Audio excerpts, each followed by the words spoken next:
Halo guys, assalamualaikum warahmatullahi wabarakatuh. Kembali lagi channel Hafiz Kurniawan.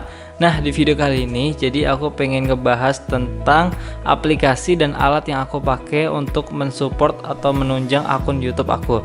Nah, jadi ketika kita ingin membuat konten, kita tidak terlepas dari ada yang namanya hardware, ada yang namanya software. Kita butuh perangkat lunak dan kita butuh perangkat keras untuk membuat konten YouTube.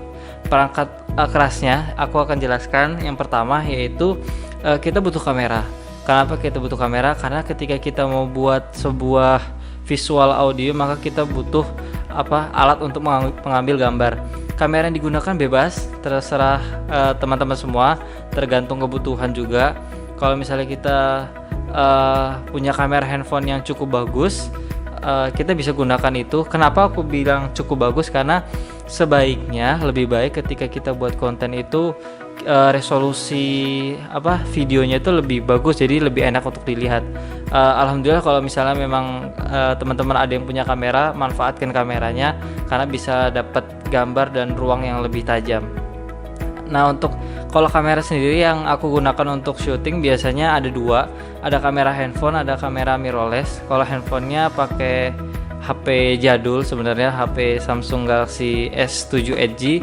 Kalau kameranya pakai Sony Alpha 7 menggunakan lensa f/2.8 70mm di f3.5. Nah, kenapa aku lebih sering pakai kamera?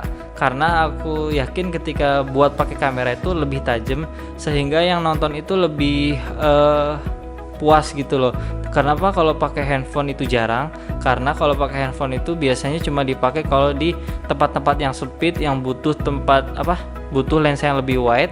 Karena aku nggak punya lensa wide banget di kamera, di mirrorless, jadi kadang pakai handphone. Terus kalau pas lagi di tempat-tempat yang ramai juga, yang tempat-tempat rawan, biasanya lebih baik pakai handphone. Karena resolusinya juga kan terbatas, jadi itu ibaratnya kalau untuk darurat aja gitu. Nah, kalau untuk selanjutnya setelah tadi ada kamera, sekarang aku mau bahas mikrofon. Mungkin teman-teman ada yang nanya nih, kenapa sih nggak pakai mic bawaan itu aja, kamera atau mic bawaan handphone? Nah, ketika kita merekam suatu video, alangkah lebih baiknya ketika kita memiliki audio yang bagus, sehingga yang melihat dan mendengar video kita itu lebih nyaman dan lebih informasi yang disampaikan lebih cepat sampai gitu. Makanya aku punya rekomendasi dua yang pernah aku pakai juga. Ada tiga sih sebenarnya, boleh aku sebutkan. Yang pertama ada mic Rode Go. Itu mic khusus untuk kamera. Di handphone sebenarnya bisa, tapi lebih enak dipasang di kamera karena micnya juga cukup besar. Keuntungannya adalah mic ini mendapatkan suara yang jernih karena dia peka ya, sensitif. Kelemahannya ya dia akan mendengar suara-suara kecil yang ada di sekitarnya gitu. Kemudian yang kedua ada mic BM800, seperti mic ini juga nih. Ini mic BM800. Ini mic karaoke, cuma versi murahnya, versi 200.000-nya, 200 sampai 300.000. Kalau yang mahal yang untuk studio memang ada khusus, cuma aku belum mampu untuk membelinya, jadi beli yang seperti ini dulu. Keuntungannya apa? Ini suaranya lebih bulat dapatnya, terus bisa dipasang di meja seperti kalian lihat di sini.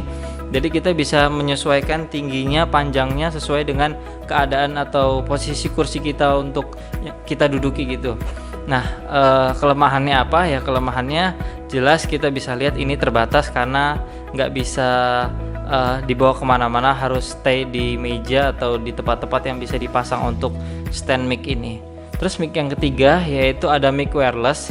Mic wireless ini dipakai ketika misalnya kita sedang tour atau travel gitu, yang kita misalnya pengen lari-lari atau pengen jarak dengan kamera itu misalnya jauh, ada 10 meter, 15 meter, makanya kita pakai mic wireless agar audio yang didapatkan tetap keras, tetap kedengaran, tidak bertabrakan dengan angin dan suara-suara lainnya seperti kendaraan atau suara hewan dan suara-suara lainnya. Nah, kalau untuk mic aku rekomendasiin 3 mic itu. Kalau mic yang wireless aku pakai merek Cina karena memang harganya juga murah, masih harga 300.000. Karena kalau untuk merek seperti Saramonic, terus ada seperti yang Rode wireless itu udah di angka jutaan, dan itu bukan kebutuhanku juga karena ini masih pemula dan belum mampu juga untuk belinya gitu. Kemudian yang selanjutnya masuk ke software. Software ini fungsinya ada untuk apa? Ada beberapa sih. Yang pertama yaitu untuk edit video. Jadi ketika video yang kita dapatkan mungkin kita rasa ada kesalahan-kesalahan pengucapan, kita bisa cropping atau kita bisa cut, kita ambil scene-scene yang penting, atau kita juga bisa crop di ujung dan di awal untuk prepare. Biasanya kita ada salah-salah untuk mulainya atau untuk nutupnya gitu. Tujuannya itu. Terus di sisi lain juga kita bisa gunakan aplikasi edit untuk misalnya menambahkan efek suara, menambahkan background, kemudian ada efek video, efek apapun itu bisa kita tambahkan ketika kita pakai aplikasi edit video. Jadi nggak cuma rekam terus diupload, enggak, agar video kita tuh terlihat lebih profesional gitu, terlihat lebih serius mengerjakannya. Kemudian yang kedua ada edit foto. Edit foto ini digunakan ketika misalnya kita akan membuat thumbnail. Thumbnail ini kalau kalian belum tahu, jadi ketika misalnya kita buka YouTube nih, kan ada kayak tulisan itu tuh judulnya, terus ada tulisan, ada gambarnya. Jadi tulisan di sini sebelahnya itu ada gambarnya. Gambar itu namanya cover lah, bahasa umumnya cover, tapi itu dalam YouTube thumbnail. Nah itu kalau kita bisa buat thumbnail yang menarik, itu bisa menarik penonton untuk nonton. Makanya kita butuh aplikasi edit foto. Kalau aku biasanya pakai Canva, karena kalau Photoshop juga belum terlalu mahir, jadi pakai Canva. Diedit, dibuat yang menarik cover videonya itu, terus nanti buat ditaruh di video YouTube-nya. Untuk tutorial pemasangan thumbnail bisa kalian cek aja di YouTube, banyak tutorialnya, atau cek di Google gitu. Kemudian selanjutnya yaitu adalah nih berkaitan dengan alat penunjang untuk software editing. Misalnya kalian menggunakan Adobe Premiere Pro CC 2018 atau 19, berarti kan kalian butuh laptop yang cukup spek tinggi ya. Maksudnya karena kan memang ini aplikasi juga berat, grafisnya juga memang kuat. Jadi mungkin kalian bisa menggunakan laptop dengan spesifikasi yang misalnya nih RAM 4GB, kemudian pakai Core i3 lah minimal, untuk agar proses pengeditan itu bisa lebih lancar gitu. Kemudian kalau di handphone, setidaknya handphonenya juga sudah memiliki RAM 4GB atau 2GB sebenarnya bisa, cuma agar lebih optimal bisa menggunakan RAM yang 4GB pada handphone. Itu bisa menggunakan aplikasi, ada Power Director, ada KineMaster, ada InShot, dan lain sebagainya gitu. Sebenarnya banyak untuk aplikasi editing di Play Store maupun di Windows atau Mac. Itu bisa kita dapatkan secara gratis maupun berbayar, tergantung apa yang akan kita butuhkan, seperti itu. Nah, mungkin kalau untuk tadi aku sudah jelaskan, ada kamera, terus ada audio atau mic, terus ada apa lagi tadi? Ada software ya, software editing foto video, terus ada alat penunjang untuk editing foto, editing video. Ya, editing video maksudnya kayak untuk pakai laptop atau pakai handphone gitu. Kalau dari aku sih kayaknya untuk alat penunjang seperti itu aja. Mungkin teman-teman punya referensi sesuai kebutuhan juga, kalian bisa gunakan semaksimal mungkin.